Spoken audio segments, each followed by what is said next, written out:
What's going on, guys? Here's a quick review of Nikon D3200 video mode. The short clip that you just saw in slow motion was actually shot on D3200. Matter of fact, this video right now is being recorded on Nikon D3200 with the kit lens at full resolution, 1080p. I'll tell you things that I like about the camera, things that I'm not big fan of, some of the challenges that you're going to face with the kit lens. All right, number one, kit lens is not going to cut it. And if you are a videographer, you probably already know this. You're gonna have to get some prime lenses or maybe quality zoom lenses, preferably with VR built in. Okay. Right now my ISO is 800. It shouldn't be at 800, but it is because I'm shooting at 5.6. As soon as you zoom in, the variable aperture blocks a lot of light. Now you have to increase your ISO so you can get proper exposure. Even though this room is pretty well lit. Okay, so camera itself is very much capable of producing great results. The resolution you're gonna get, it's phenomenal.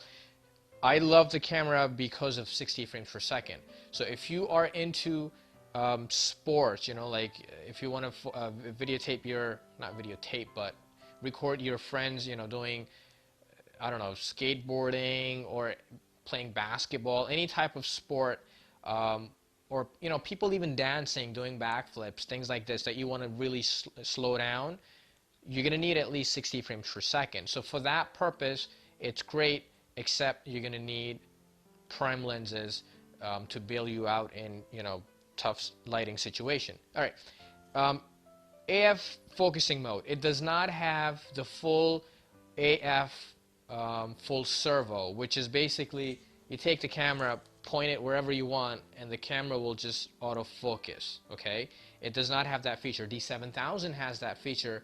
D3200 does not have it. So you're going to have to basically use AFS, which is autofocus single, and you're going to see a square box on your LCD screen, and you have to move that square box around and basically focus, and that's the area that's going to be in focus. So it does not have the full AF servo mode, which is fine because most videographers don't use that mode anyway. We like to have a control over. I'm not a videographer, by the way, I'm a photographer, but it's sort of similar when it comes to focusing.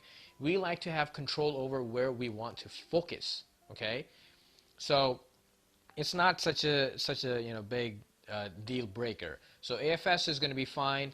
Now, besides AFS, as far as, let me just look in my D7000. Hold on.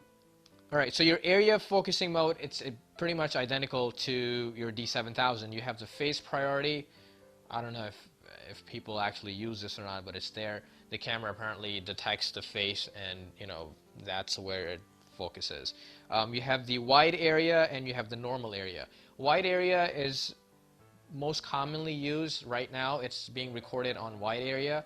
Normal area, your focusing point is going to basically shrink, and what's going to happen is that if you're focusing on something really small like a tiny flower or a bee or anything like that, for that purpose you're going to need a normal area. And then you have your 3D tracking, where it's focusing moving subjects.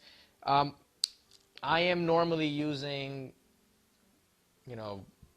either wide area or normal area, and that pretty much works for me. Oh yeah, thing that I don't like about D3200 is that on D7000 the record button is right here, and it makes 100% sense because as you're moving your focusing points like this, you can quickly press a record button and basically just record whatever you want. On D3200 the record button is right on top. I hate that thing. You're moving your focusing points around. Next thing you have to do is press this button, and it sort of shakes the camera, So at the beginning of every clip, if your camera is not on a tripod, you're going to see a little bit of jerk there.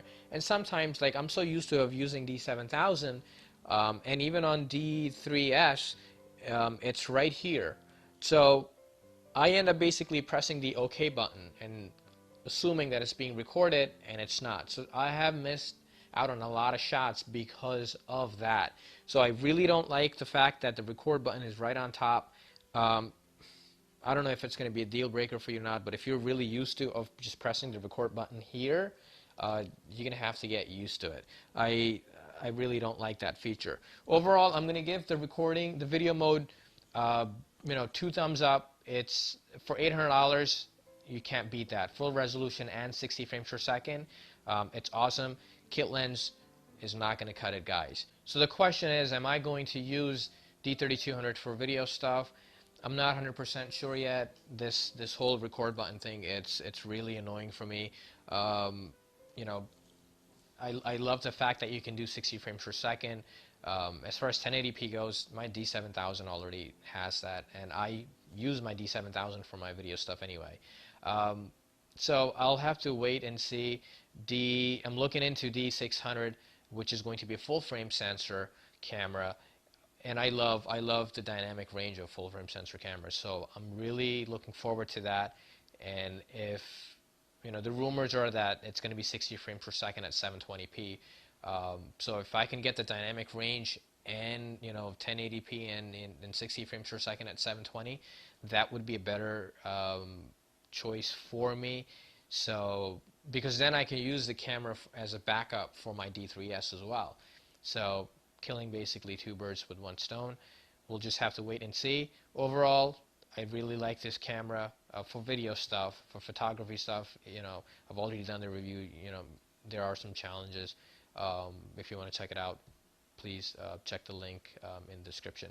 All right, hope all is well, and I'll talk to you guys later.